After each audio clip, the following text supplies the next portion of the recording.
तो चलिए, बहुत बहुत स्वागत है जोरदार तरीके से और लगातार इंडियन आर्मी की इंटरव्यूज़ में आपके सामने ला रहा हूँ। मात्र उद्देश्य एक है कि हाँ, आप भी समझें कि ये बच्चे कर सकते हैं तो आप भी कर सकते हैं। और जैसे मैं लगातार कह रहा हूँ कि आप सब परमानेंट कैटेगरी में जाएंगे, तो समाज को थोड़ा सा छोड़ो और फटाफट आर्मी का हिस्सा बनो, नेवी का हिस्सा बनो, एयरफोर्स का हिस्सा बनो।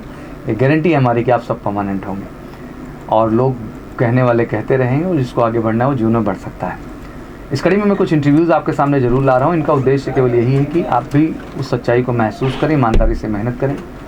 गांव आम किसान से आम से बच्चे आते हैं, मेहनत करते हैं सच्चाई से और अपनी सफलता को तय करते हैं। और आपके भी जीवन में वो लक्ष्य उसी तरह से होना चाहिए अगर आप कुछ बेहतर करना चाहते हैं तो। इसी कड़ी को और बेहतर ढंग से समझने के लिए आज हमारे साथ जुड़ रहे हैं जो है आदेश। सबसे पहले आपको बहुत बहुत स्वागत है बच्चा। Thank you sir. आदेश, मुख्यतः आप सुल्तानपुर से हैं एग्जैक्टली? सुल्तानपुर में कौन सी जगह? भरोसा सर। भरोसा।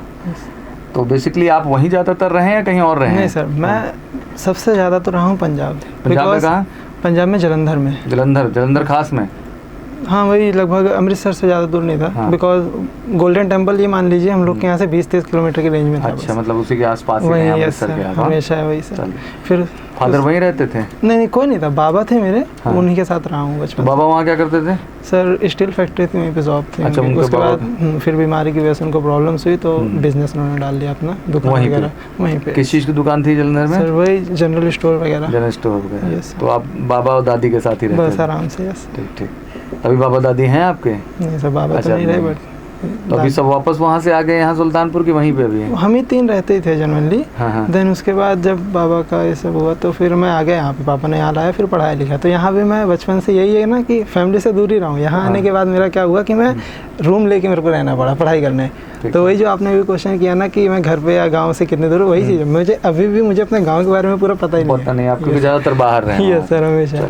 तो इन सब के बीच कब आपके मन में आया कि हमें आर्म फोर्स का हिस्सा बनना है? सर ये पंजाब की बात है। ये हम कुछ क्लासमेट्स बैठे हुए थे तो हम जनरली ऐसे बातें कर रहे थे। तो होता क्या ना सर कि आर्म फोर्स का एक अलग मतलब रुतबा होता है उनका, कि मतलब उनका एक डिसिप्लिन होता है कि मतलब अगर वो खड़े हैं ना, अगला पर्सन नहीं बोल सकता कि इसके अंदर नॉलेज नहीं है, इसके अंदर उसकी कमी निकाल ही नहीं सकता वो बंदा, क्योंकि उसको पता है ये ऐसी जगह पे खड़ा है ना कि उससे कोई मुकाबला नहीं करेगा। काबिलियत है, तभी काबिलियत है, इसलिए सर वो अपने हर चीज़ पे कंट्रोल रख सकता है, वो कुछ भी कर सकता है, इतना पता था। तो वहीं से एक जुनून आया कि यार क्यों नहीं, एक मतलब आर्मी की लाइफ ना सर मुझे जहाँ तक लगता है कि एक अलग ही लाइफ है। जैसे हम लोग जिए और एक आर्मी की लाइफ पूरी अलग है। उसको पता है कि हाँ मुझे ये करना है, यहाँ करना, कुछ भी होगा वो एकदम बेफिक्र होकर सब कुछ करता है। तो बस वहीं से जुनून है कि बनना तो है, ऐसा ही बनना है बस। चलिए, बहुत बढ़िया। अब आपको मौका भी मिल चुका है। बिल्कुल। साइकोमेट्रिक टेस्ट, फिजिकल, इन सब को लेकर डर तो नहीं लग रहा है? थोड़ा बहुत तो है, क्योंकि जाहिर सी बात है जब इतने मतलब बनने जा रहे हैं कुछ लाइफ है ना, ये अलग वो होता है कि 18 की उम्र में जहाँ कि कोई सोचता भी नहीं इतनी जल्दी किसी को कुछ हो। एक आर्मी मेरे को लगता है कि इतनी जल्दी आपको कुछ करने का मौका मिल जाएगा, जो आपको इससे अच्छा कुछ है ही नहीं ऑप्शन। वरना आजकल क्या करते हैं बच्चे, कॉलेज में चले जाएंगे, फिर 20-30 मतलब जो भी रहता है जैसे एज में, टाइम पास, बस वही चीज़। फिर फैमिली को भी एक रहता है, क्योंकि हम लड़के होने के नाते सर हमारा ये कर्तव्य बनता है कि माँ बाप के ऊपर से जितनी जल्दी जिम्मेदारी हट जाए, वही सबसे बड़ा है। पिताजी क्या करते हैं आपके? सर किसान। यही सुल्तानपुर में? वही, हाँ, भरोसा में। कितने भाई बहन हैं आप?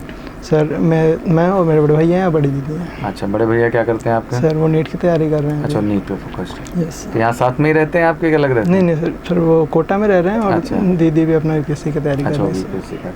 तो पिताजी के ऊपर बड़ी जिम्मेदारी है। तो वही चीज़ है ना सर, मतलब आप सोचिए जहाँ नीट और यूपीएससी इतने बड़े, मतलब सकता हूँ बहुत एक्सपेंसिव है। यस सर, वही एक आम बच्चा तो बिहेव ही नहीं कर सकता है। बिल्कुल। और कोटा जैसे शहर में रहना भी महंगा है बहुत सर। यहाँ से तो महंगा ही है बेसिकली, बहुत ज़्यादा।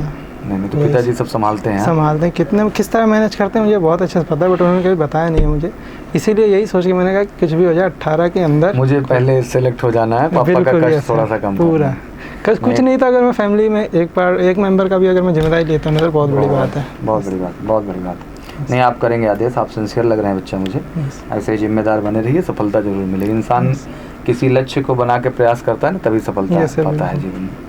बाकी आप टेंशन मत लीजिए, साइकोमेट्रिक टेस्ट वगैरह का सब बेहतरीन कर देंगे हमने तो 100% गारंटीड सिलेक्शन बोल दिया है, मतलब बोल दिया है, वो हम लोग कराएंगे, आप निश्चिंत रहिए। सॉरी, तो बेसिकली कितने क्वेश्चन अटेम्प्ट किए थे आपने 50 में? सर पहले तो मुझे लगा था, क्योंकि मैंने पेपर की ज़्यादा तैयारी नहीं की थी, तो मुझे लगा नहीं हो पाएगा। बट जब मैं वहाँ गया तो बहुत टफ भी नहीं होते एग्जाम, बहुत वही बहुत आराम से सर, क्योंकि 12th तक अगर बच्चा सही से पढ़ाए ना तो हो जाता है। तो मैंने लगभग ये आप मान लीजिए 40 के आसपास क्वेश्चन आराम से कर दिए थे।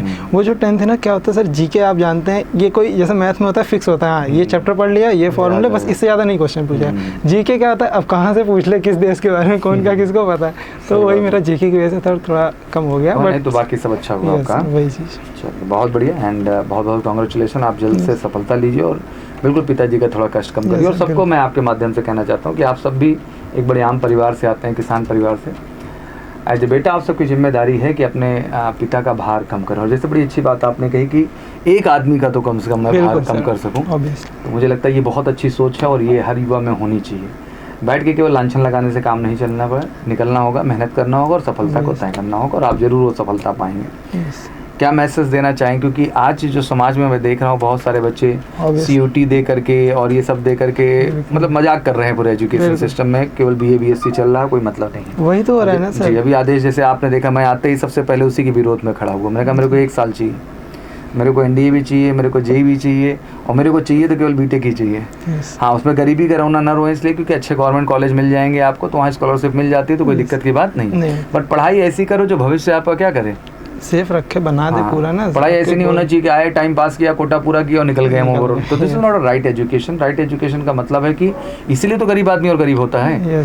जो जब मैंने चेयर ली इस कंपनी में, सबसे पहला अभियान मैंने यही चलाया कि मैंने कहा ये 2 महीने 3 महीने 6 महीने वाला तो मैं नहीं चलने दूंगा। मुझे एक ऐसी तैयारी चाहिए जिसमें सफलता कहीं ना कहीं दिखाई दे। सफलता केवल कॉम्पिटिशन क्रैक करना नहीं होता, सफलता एक नॉलेज की भी होती है, सफलता एक पर्सनैलिटी की भी होती है कि हाँ सर मैं कैपेबल हूँ कुछ भी कर लेने के लिए। तो मेरा सोच वो है कि अगर आप MPSC में कोई बच्चा आया तो इतना कॉन्फिडेंट होके जाए कि ज़िंदगी में कुछ भी कर सके। पहली कोशिश तो है कि भाई आर्म फोर्स ही हिस्सा बनना है 100%, और सब बनते ही हैं एग्जैक्टली। पर उन सब के बावजूद मैं उसको इतना लॉयन बनाना चाहता हूँ शेर की, वो बब्बर शेर रहे, कहीं भी जाए वो शेर की तरह क्या करे, वो बाहर उस चीज़ को लेकर वो एटीट्यूड हमें लाना आप सबके अंदर। चलिए बहुत बहुत कांग्रेचुलेसन आदेश। और मैं यही कहना चाहूँगा कि आप कुछ मैसेज जो देना चाहें, क्योंकि सुल्तानपुर वासी हैं बहुत सारे बच्चे जो तैयारी कर रहे हैं, तो क्या मैसेज देना चाहेंगे आप? सर मैसेज यही है कि देखिए, मतलब आज की जनरेशन के हिसाब से मैं जो बताना चाहूँगा, जो मैंने देखा है जेन्युइनली, खुद मेरे अंदर भी थोड़ा बहुत है, ऐसी बात नहीं है। होता क्या है कि आप लाइक घर पे बोलते हैं कि मुझे इस चीज़ की तैयारी करनी है, मैं या तो कॉलेज से पहले कर लूँ, ये वो कर लूँ, तो आप आते हैं, आप लगते हैं।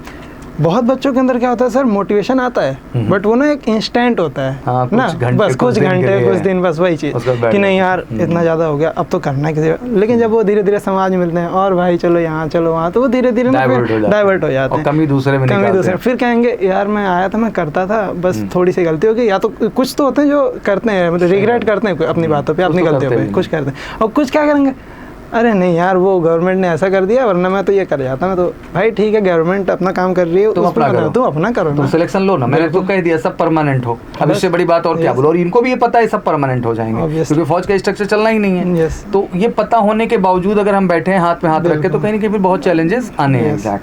तो चलिए बहुत अच्छा मैसेज दिया आपके माध्यम से कि हाँ सब निकलिए, मेहनत करिए, लांछन मत लगाइए, बल्कि मेहनत करके जीवन में आगे बढ़ने का प्रयास करिए। बाकी ढेर सारा आशीर्वाद दुआ दीजिए, जल्दी फिर आदेश के साथ यहाँ पे बैठक होगी और बिल्कुल इंडियन आर्मी का हिस्सा बने। दुआ आशीर्वाद आपका होना चाहिए, कमेंट सेक्शन में जरूर मेंशन करें। Thank you so much, wish you good luck. जय हिंद, जय भारत।